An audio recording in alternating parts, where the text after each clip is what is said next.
morning. My name is Joy Martin, serving as a congregational liaison between Theater Partners and UUSC. Welcome to our service with its focus on defiance and determination, 85 years in the UUSC. An annual spring program of the Unitarian Universalist Service Committee, Justice Sunday is a day of learning, commitment, and support for human rights. As you will learn through this service, UUSC continues partnerships with grassroots organizations around the world and here in the United States to resist oppressive systems and advance human rights for all people and care for the precious earth we share. Our sermon today by Reverend Laura Randall will highlight UUSC's legacy of defiance in the face of authoritarian threats to human rights, as well as the ways in which our global partners advance justice and possibility in the midst of similar threats today. These partners, small groups of leaders and visionaries who directly are impacted by oppression and human rights violations, are at the center of UUSC's work and its belief that communities bearing the brunt of climate-forced displacement, criminalization, and humanitarian crisis are also the communities that hold solutions. In joining with them, we must ask ourselves, what are we willing to risk in our lives for our values in the world? Our opening words today are from Stephen Schlick in Troubled Times. From the loneliness of troubled times we come to discover that we are not alone. Into the dwelling place of togetherness we come to collect remnants of hope. From fear that all is lost, we come to discover what will save us. Into the comfort of each other's arms we come to feel the strength that is not yet vanished. From darkness we come to wait until our eyes begin to see. Into the refuge of fading dreams we come to remove illusions and focus new visions. From despair that walks alone, we come to travel together.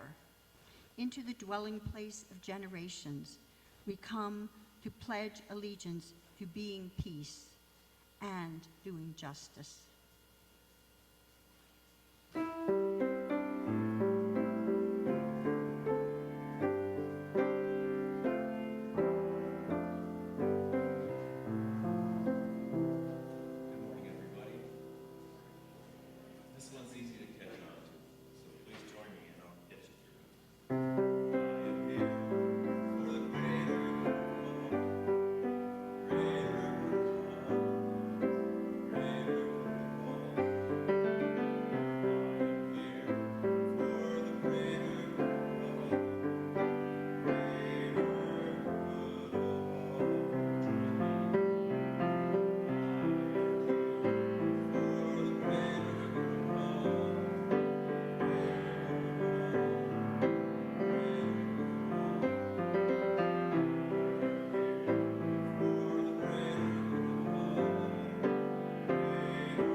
The greater good of all, greater good of all. Let's hear you on I am.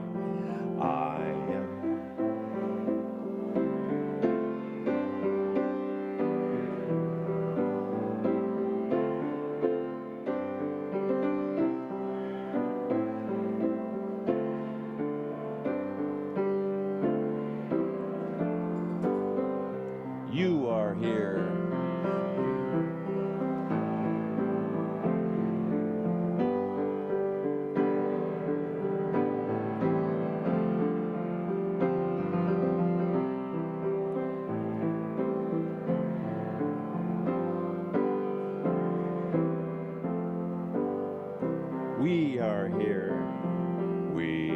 here for the greater good of all, the greater good of all, the greater good of all. We are here for the greater good of all, the greater good of all, greater good good of all, a greater good of all.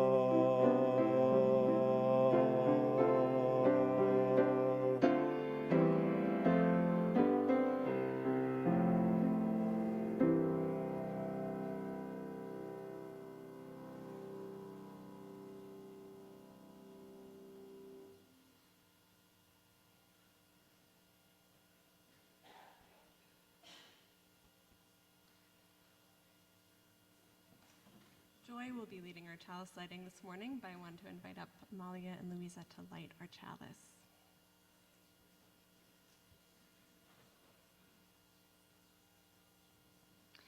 Please join in saying our shared covenant, once in English and once in Spanish, in honor of our sibling community in Plazuelas, El Salvador. The words will be on the screen. Love is the spirit of this church, and service is its prayer. This is our great covenant, to dwell together.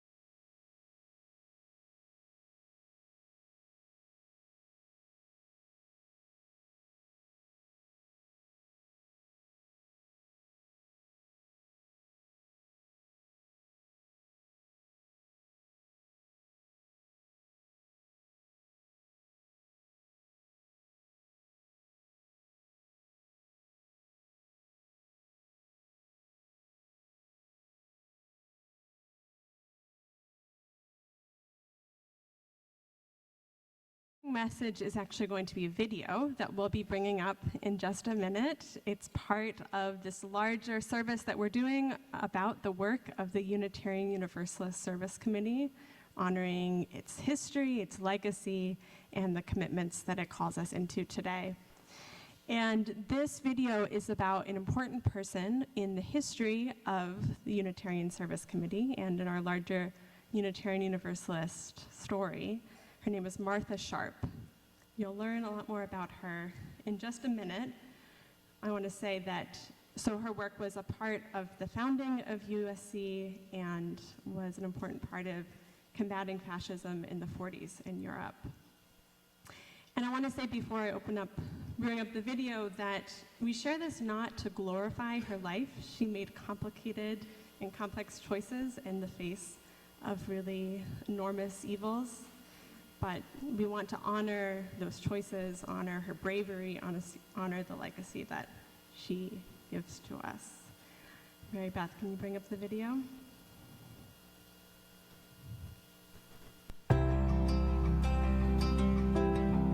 We switch to the slideshow so folks can see the video.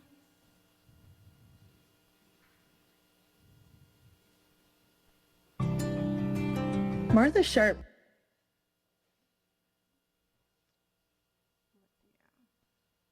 YouTube ads, just always getting in the way. was one of the founding 5 members of the Unitarian Service Committee, which later became UUSC. She was a social worker, married to the Reverend Waitstill Sharp, who was a Unitarian minister serving a congregation in Wellesley Hills, Massachusetts. And Martha and Waitstill were approached in late 1938 by Robert Dexter, who was the director of social relations at the American Unitarian Association, which we might call social justice today. And they asked the couple if they'd be willing to go to Czechoslovakia to assist refugees fleeing the Nazis there. So in February of 1939, Martha and Waitstill left their 2 young children with friends of the congregation and traveled to Prague. And along the way to Prague, they met with others in the resistance, and they set up networks of volunteers who would later become really indispensable with keeping them safe and helping get refugees out. At the border of Holland, and the Germans let us go through. When we arrived on the border, at the other side of the border in Holland, the passport man looked to the passports and he said, "Mrs. Sharp, these two men, the United Press and the Associated Press representatives, are not on your list, and I'm throwing them off. I'm sending them back to Germany." And these two men, I'll never forget, got down on their knees and begged, and they threw off their luggage. And I went on, I said, "Those two men are on my list. You didn't turn it over and look on the other side." They said, "Oh, no, you must have put it there afterwards." I said, "If you make an incident, I'll take my whole group off, and I'll wire the United States government, and I'll tell them what you're doing to people like us who have legitimate visas." And so they said, all right, and they went out and got the men and put them back on the train, and the train moved on.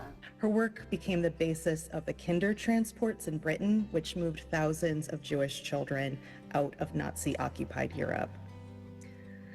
Her work with the Unitarian Service Committee inspired her to run for Congress in 1946. She lost to the incumbent, Joe Martin, who repeatedly called Martha a little girl during his campaign.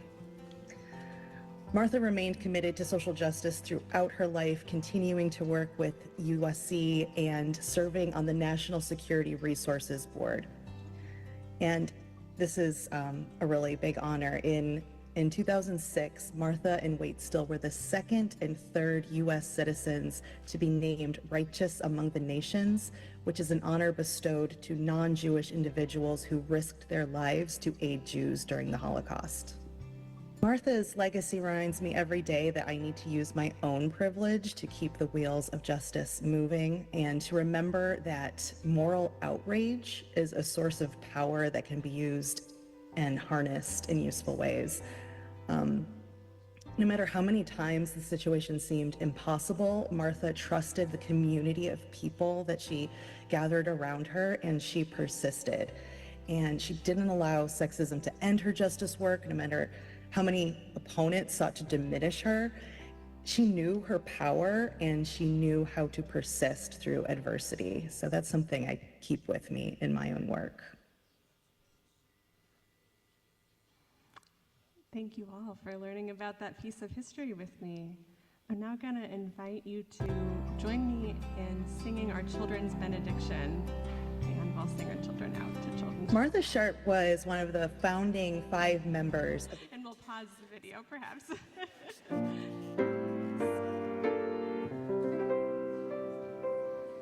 For you shall go out in joy, for you shall go out in joy, and come back in peace, and come back in peace. Blessed be.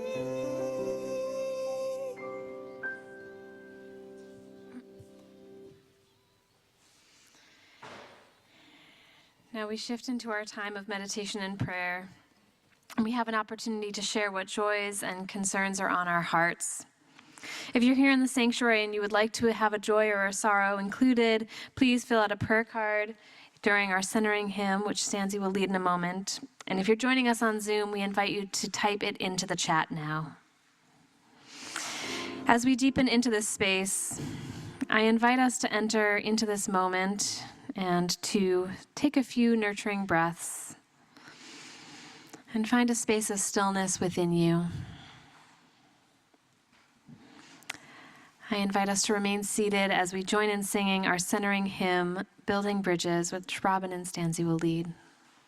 Twice in unison, and then 3 times as around. This side first, that side second, starting on line 3.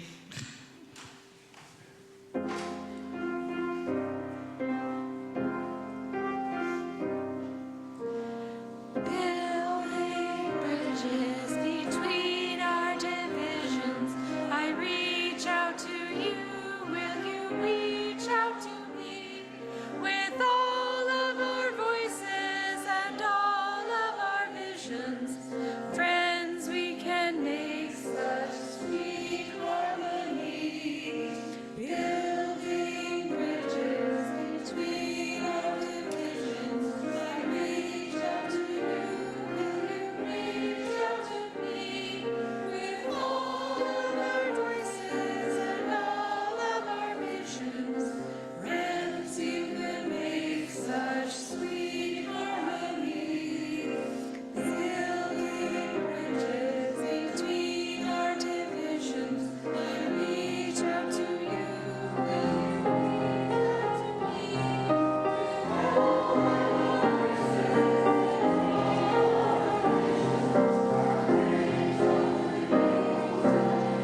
I reach out to you. Will you reach out to me with all of our voices and all of our visions? Friends, we could make such sweet harmony, building creatures between our divisions. I reach out to you. Will you reach out to me with all of our voices and all of our visions? Friends, we could make such sweet harmony.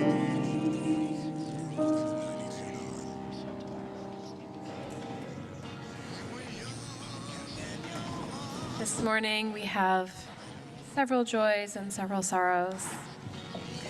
A sorrow from Karen Kirchhoff.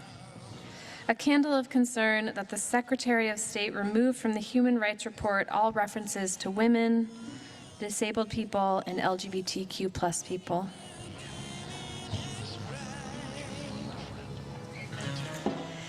A joy from Louisa for meeting my mystery friend.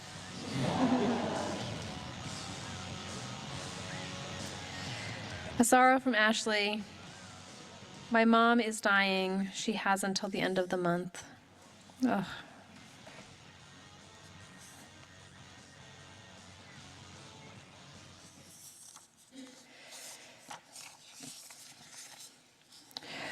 From Allison McNabb. A sorrow for my friend Charlotte and her family as her grandfather passes on.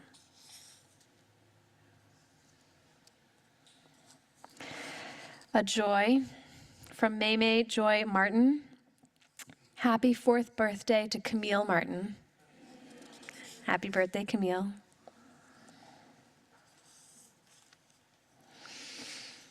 From Lisa Handelman.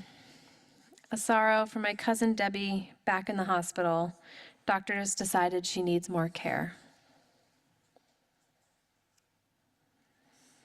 From Eileen Montour. A prayer for the children being martyred in Gaza every day. Let us not forget them.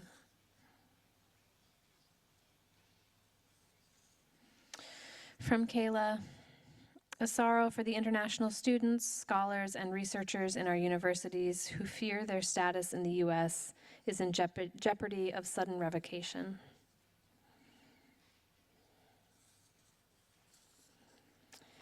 An anonymous joy.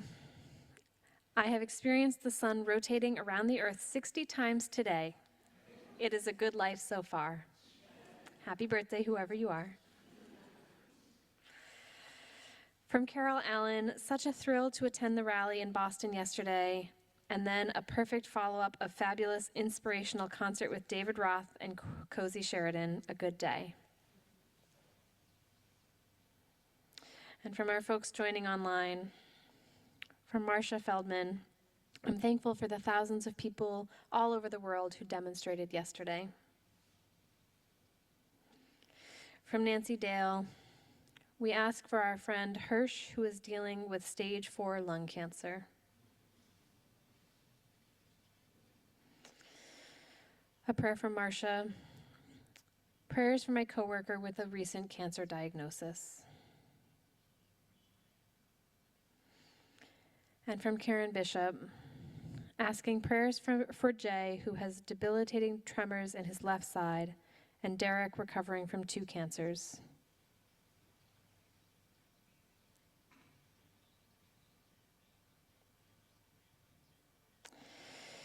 From Dorothy Thompson, I would like to remember my cousin, Reverend Robert Stetson, retired from Littleton Baptist Church and Rosendale Baptist Church.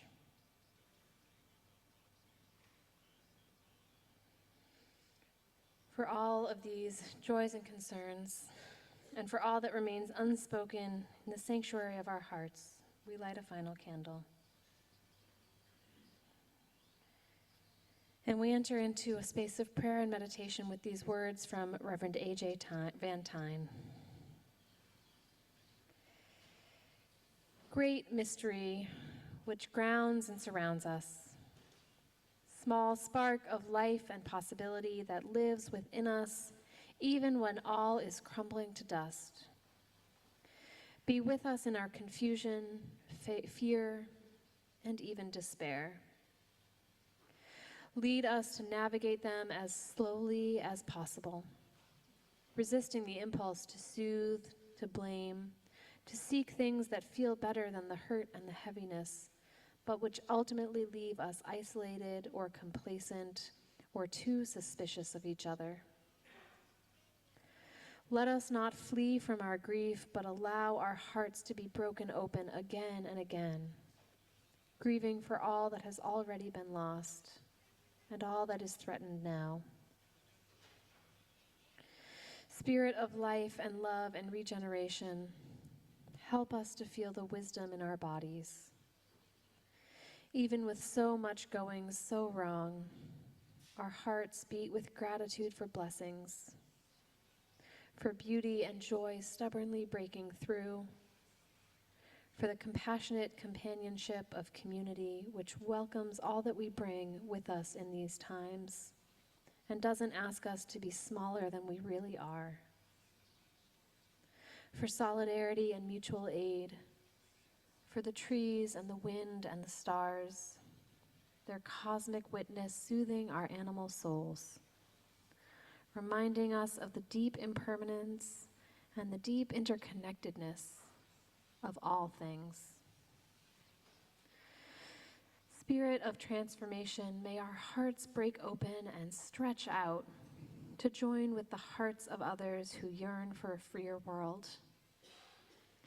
Each heart a building block of a better society. Each life lived for hope and resistance, a prayer for a nobler world. Amen, and blessed be.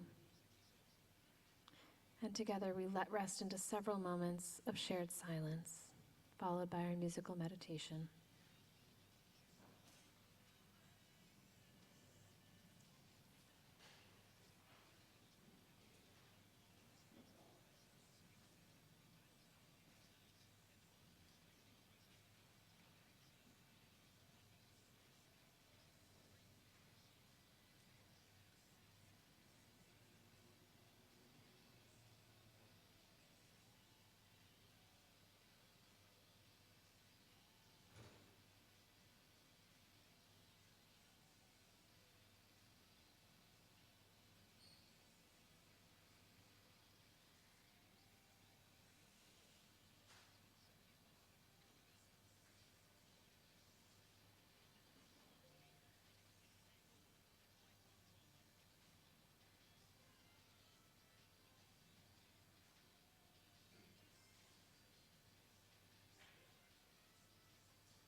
Each week, we take an offering to sustain the many ministries of this congregation. We give because we believe that we are part of something larger than ourselves. We give because we believe in music and sacred space, in transformation and in hope, in community and in love. We give because we know that it takes all of us sharing and our many gifts to make this space possible, with the faith that together we have more than enough. Links to donate will be in the chat and on screen, and ushers will be coming around if you wish to give cash or a check. As David Roth shares, Home of the Brave, an offering to sustain this congregation will be gratefully received.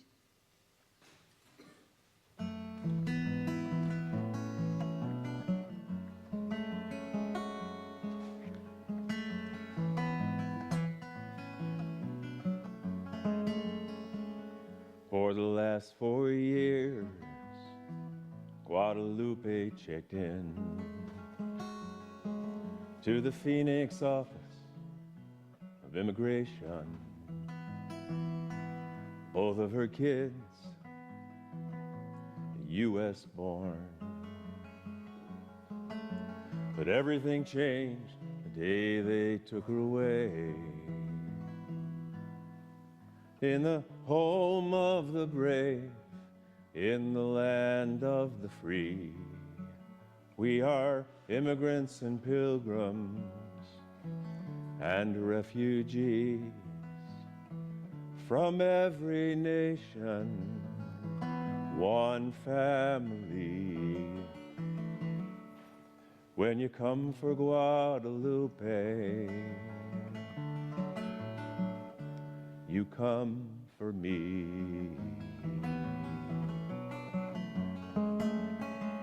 For the last 2 years, Kamal made his rounds. Interfaith Medical Center in New York City. He went to Sudan to visit his mom. But everything changed. He couldn't come back. He was stranded in the home of the brave, in this land of the free. We are immigrants and pilgrims and refugees from every nation, one family. When you come for Kamal, you come for me.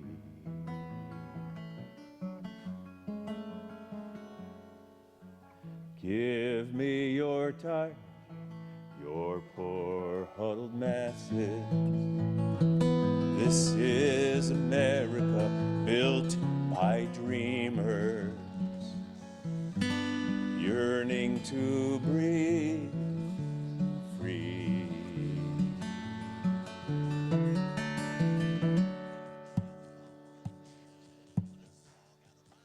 If I had to leave my country, what would I do? And if the way I dressed was a trigger for you, if I'm not welcome here, where would I go?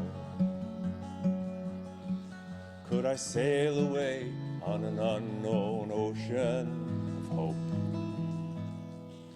In the home of the brave, in the land of the free, we are immigrants and pilgrims and refugees from every nation, one family. When you come for Guadalupe, for Kamal, when you come for my neighbor, you come for me.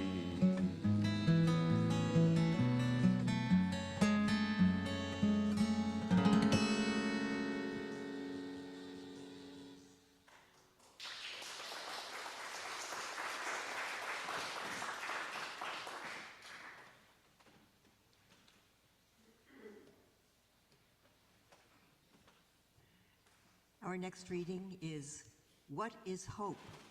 By Brendan theologian and poet Ruben Alves. What is hope?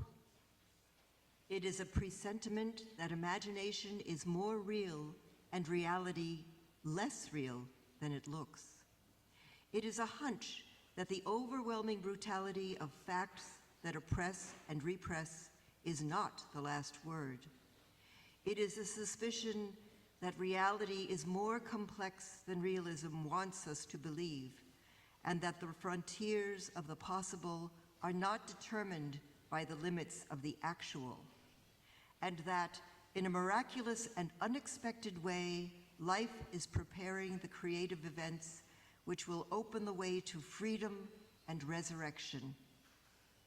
The two, suffering and hope, live from each other. Suffering without hope produces resentment and despair.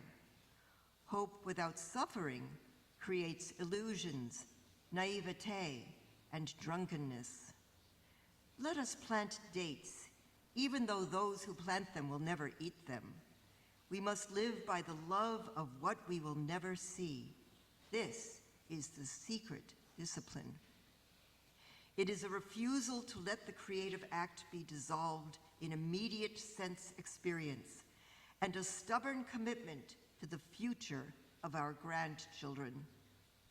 Such disciplined love is what has given prophets, revolutionaries, and saints the courage to die for the future they envisaged.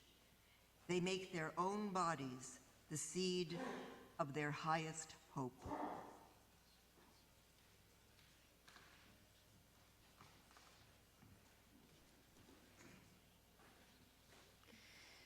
So our sermon this morning is from Reverend Laura Randall, the Director of Development and Congregation Relations at the Unitarian Universalist Service Committee. And many congregations are celebrating this Justice Sunday this morning, and seeing this sermon that Reverend Laura has put together for congregations celebrating our Unitarian Universalist Service Committee 85 years. So Mary Beth will pull up our video, and please enjoy Reverend Laura's sermon.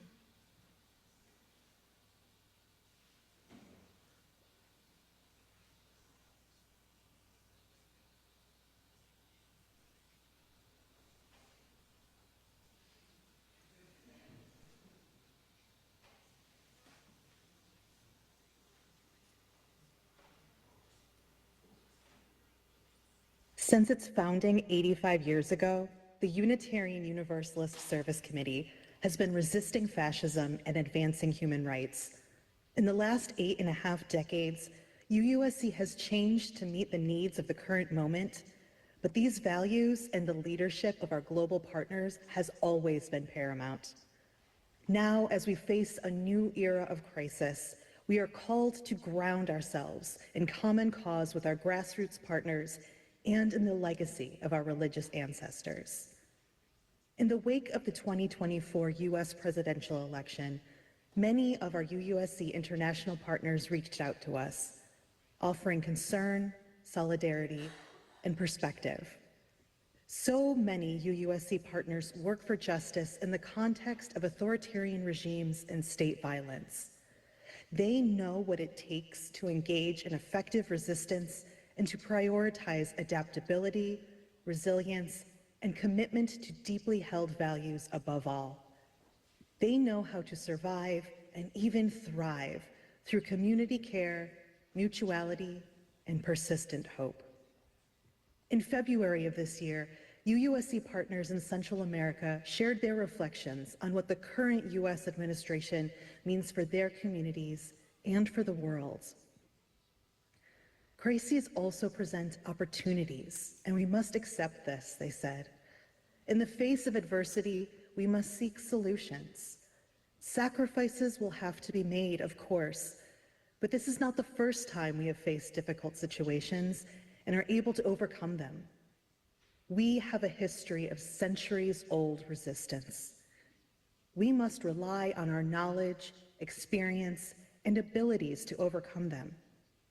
We must be able to resist, adapt, and seek other ways of working, which also requires us to develop a lot of creativity based on our own strengths. Our strength is in the community. We must develop solidarity and siblinghood, not competition between us. We must support each other. We cannot cope if we are separated. We must create and strengthen alliances and work together. Let us recover the wisdom of the earth, the wisdom of women, the wisdom of indigenous peoples and ancestors, and the wisdom of science, and the wisdom of different spiritualities. Friends, let us keep this shared wisdom before us as we look for solutions in global solidarity and mutual care instead of the American exceptionalism and individualism that has plagued our culture for so long. Let us also keep the legacy of our religious ancestors before us. The history of Unitarian Universalism is filled with stories of people disobeying bad laws to help those in need, often at great personal risk, and doing so because their values of love, inclusion, and hope were central to how they lived their lives.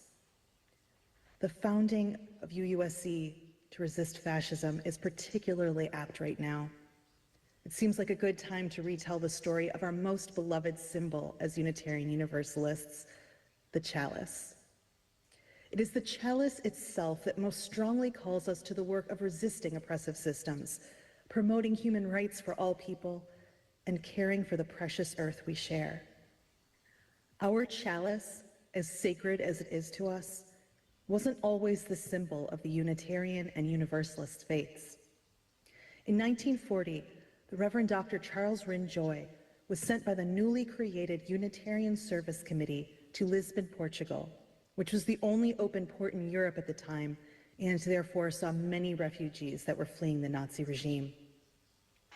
Many of the refugees had to flee without any of the identification papers that were required to cross borders. So Joy decided to start making identification papers issued by the USC itself. This was uncharted water, but instead of focusing on the risks that he and the organization might be taking by doing this, Joy focused on saving the lives of those fleeing fascism. He also decided that these papers needed a seal to look as official as other travel papers. So he asked Hans Dusch, an Austrian refugee and artist working in Lisbon, to create one. And the result was the basis of the flaming chalice as we know it now. While this was happening, Waitstill and Martha Sharp were also sent to Europe by USC. They not only falsified documents to get people out, but also laundered money when necessary. UUSC's founders lived by the principle that good people disobey bad laws. Since its inception, the thing that binds all of us as Unitarian Universalists together, the chalice, was founded on our commitment to human rights and to fighting fascism. This commitment is calling us to this goal today as well, as we partner with grassroots organizations around the world and here in the United States to resist oppressive systems and advance human rights for all people. We use the word partner and partnership a great deal at UUSC because our grassroots partners, small groups of leaders and visionaries who are directly impacted by oppression and human rights violations, are at the center of our work. Because we believe that communities bearing the brunt of climate force displacement, criminalization, and humanitarian crisis are also the communities that hold the solutions. This belief is at the core of everything we do at UUSC. This belief in the inherent worth and power of every person. That's why we engage in partnerships, not transactions. 85 years ago, in the face of rising Nazi repression, Unitarians imagined a different world, a different response from the US isolationism that was the status quo of the day. They knew there were people who cared about human rights across the country and around the world. They asked themselves how they could be in community with those who shared their vision. And perhaps most importantly, they asked themselves what they were willing to risk to live their values in the world. By wrestling with these questions together, they chose to form and support the Unitarian Service Committee. For 85 years, our Unitarian Universalist Service Committee has been working in partnership with those most directly impacted by injustice to imagine a different world. A beloved community where everyone's rights are honored and protected. We joined with migrant workers in Texas in the 1940s as they fought against exploitation. We launched desegregation projects in Georgia and Florida in 1960. In 1978, UUSC sponsored the first congressional fact-finding mission to El Salvador as violence there escalated.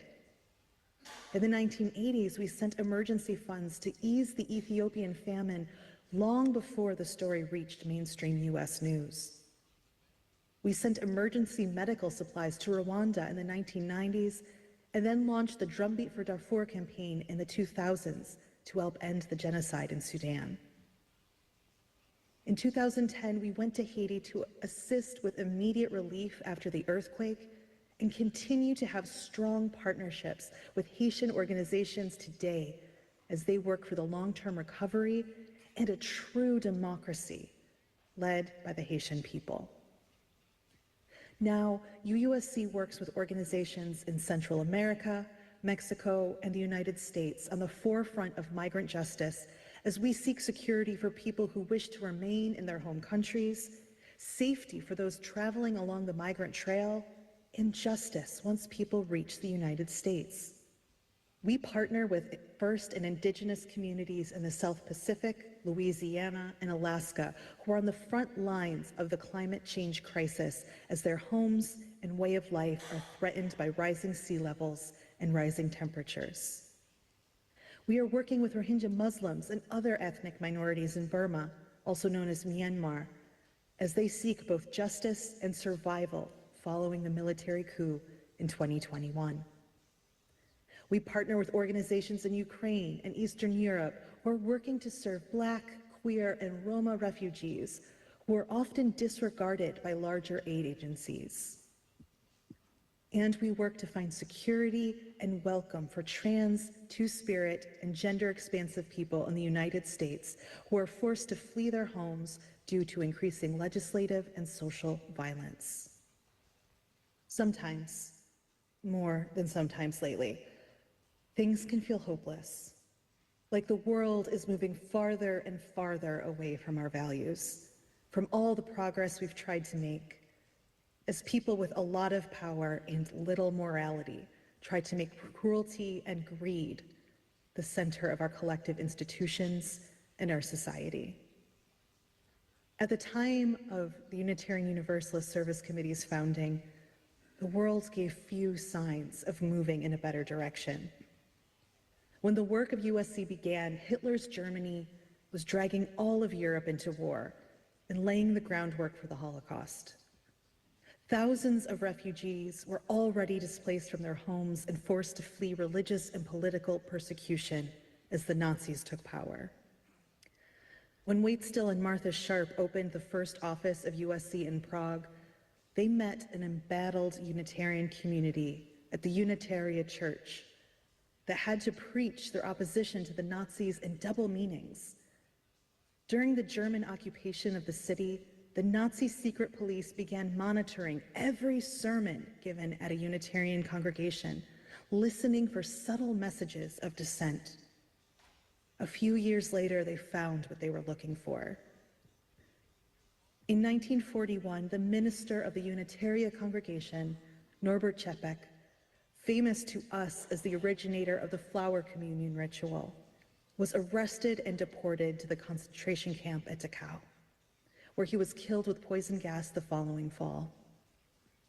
Čepek had been personally named by Hitler on a list of 10,000 politically suspect persons slated for murder. Čepek wasn't the only figure associated with the founding of USC to make the ultimate sacrifice for human rights. USC's early work in Prague involved helping refugees apply for visas and process the other paperwork they would need to seek safety abroad. Similar to UUSC's current model of partnering with directly impacted communities, many of the service committee's first employees were Jewish refugees, working to protect the rights of their community. At the time, Jewish people in Prague were already facing persecution under the Nazi occupation, and all the warning signs of the coming genocide were in place. They therefore knew the risks they took by staying in the city to help others. Nevertheless, historian Elizabeth Supek writes, they delayed their own emigration efforts to help other refugees. Ultimately, none were able to emigrate or avoid deportation to concentration camps. In the face of genocide, religious persecution, political assassination, and all the worst atrocities the human imagination has ever devised, it was an act of indescribable courage for these people to hope for a different world. It is a hope born of courage and determination. A hope, as Brazilian theologian and poet Ruben Alves writes, that is a hunch that the overwhelming brutality of facts that oppress and repress is not the last word. We have come as far as we have because justice seekers throughout time have continued to embody the defiance and the determination to keep reaching towards another imagined possibility. At UUSC, we have joined with audacious, imaginative, regenerative people for the last 85 years, and we will continue this vital work with your support for the next 85 years. Together, we will continue to go where justice calls, partnering with those most affected by disasters, criminalization, and human rights abuses. So long as people of conscience and moral imagination continue to join with us, we will be here to join in the struggle, to lend our weight to bend the arc of the universe towards justice, to keep transforming despair into defiance and determination. To that end, we ask you to join us in UUSC's Resistance Network, a rapid mobilization hub that connects people of faith and conscience to urgent advocacy and direct action when democracy, civil liberties, and human rights are under attack. By joining, you will receive urgent action alerts, key advocacy opportunities, frontline stories of resistance, and tools to help you organize in your own community. Join today by going to UUSC/network. Richard Scobie, UUSC's executive director from 1972 to 1998, wrote this reflection on the 50th anniversary of UUSC, words which still speak to us today. He wrote, "The Service Committee was born in a time of crisis. Now, as UUSC enters its second half-century, the signs do not indicate that it is time for us to rest. The numbers of refugees that the Service Committee helped escape from Nazi tyranny were not high. We were a small organization then, as now. But the work had symbolic importance that transcended the concrete assistance. It represented the commitment to justice that characterized Unitarian and Universalist action through the ages. Today, threats to basic human rights persist, not only overseas, but here at home as well.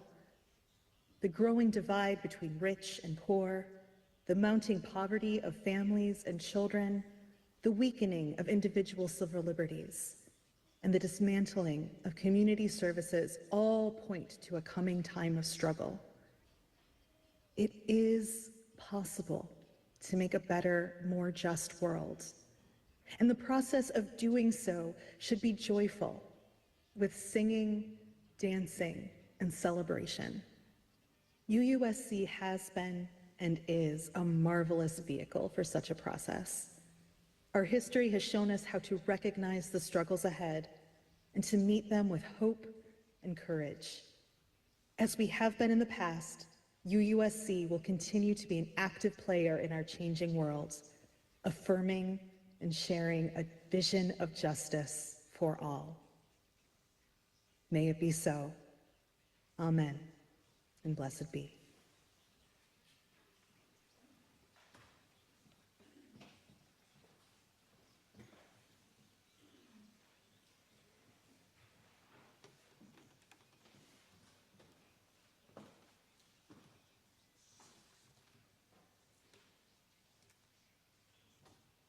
Years upon years.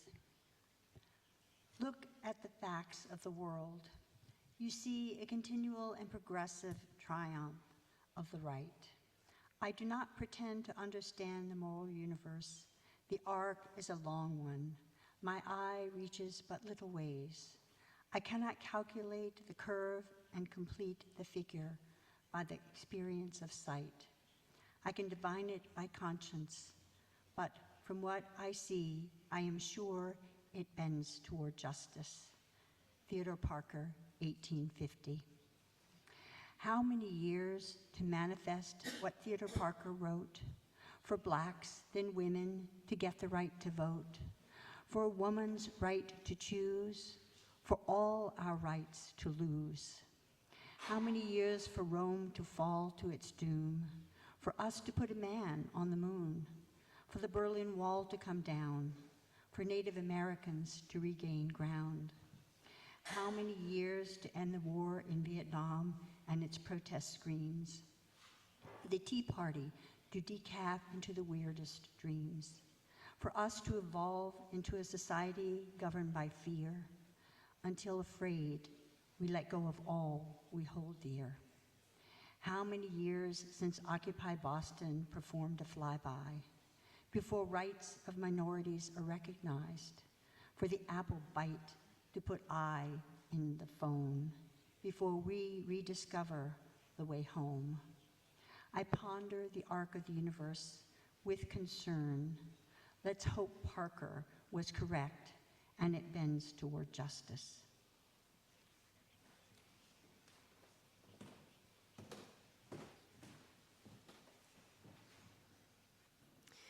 Thank you to Joy for that original poem and also for being the architect of today's service.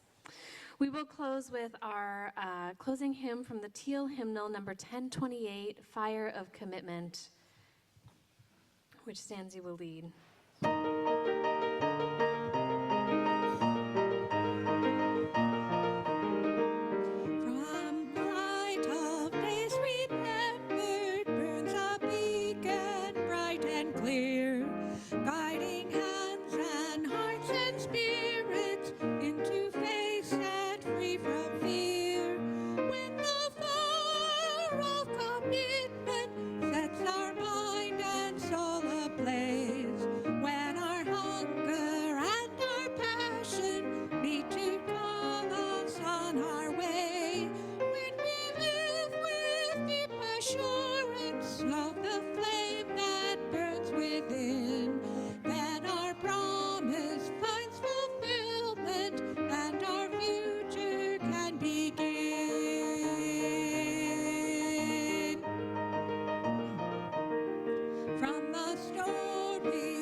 Choice.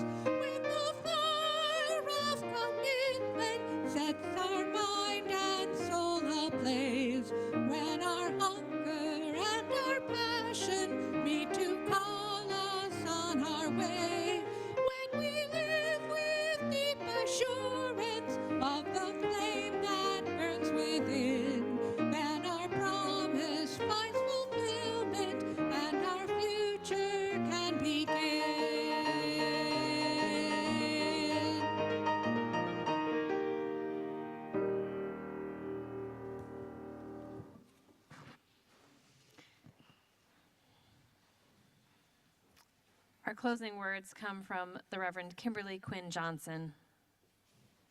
We are the ones we have been waiting for. We are not perfect, but we are perfectly fitted for this day. We are not without fault, but we can be honest to face our past as we chart a new future. We are the ones we have been waiting for. May we be bold and courageous to chart a new future. May we have faith in a future that is not known. We are the ones we have been waiting for. May it be so, and amen. If you are joining us, so I have a few invitations and announcements.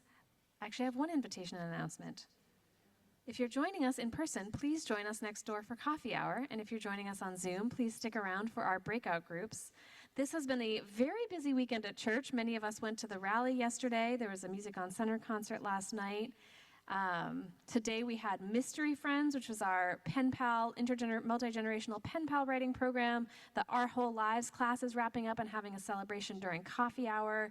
And we've had a couple of meetings today and a guest musician, but we have no upcoming announcements. Things will happen again, but a lot of them have just culminated today. So thank you all. Please join us for coffee hour, and David Roth is going to play our closing postlude.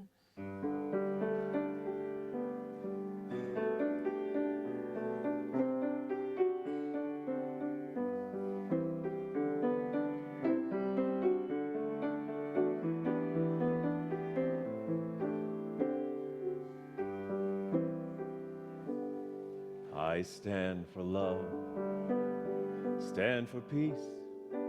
I stand for joy and for release, for what is beautiful and true.